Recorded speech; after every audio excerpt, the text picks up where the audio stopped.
மாதந்தோறும் உழைக்காமலேயே அது ஏழை மக்கள் என்றாலும் இலவசமாக பணம் கொடுக்கும் திட்டத்தை அரசு செயல்படுத்தினால் என்னவாகும் என்று படிக்காத மேதை காமராஜர் அந்த காலத்திலேயே ஒரு நிகழ்ச்சியில் தெளிவாக பேசியுள்ளார். பெருந்தலைவர் காமராஜர் முதலமைச்சராக இருந்த காலம்.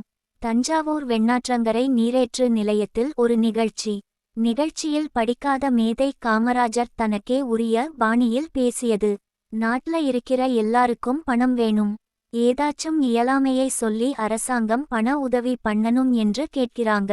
எனக்கு ஒன்னும் பிரச்சினை இல்லை. பண நோட்டு அடிக்கிற மிஷின் எங்க கிட்டேதான் இருக்கு.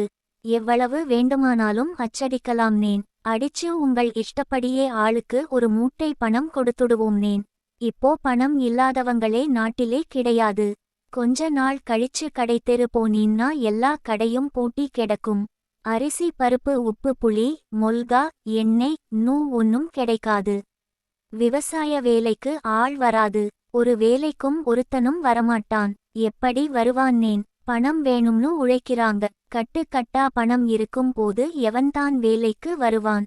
பணத்தை தலைமாட்டில் வச்சுக்கிட்டு வயித்துல ஈர துணியை போட்டு கெட்டு கிடக்க வேண்டியதுதான். ஊரே தூக்கம் வராம கிடக்கும். இப்போ அது மதிப்புள்ள பணம் காசு இல்லை.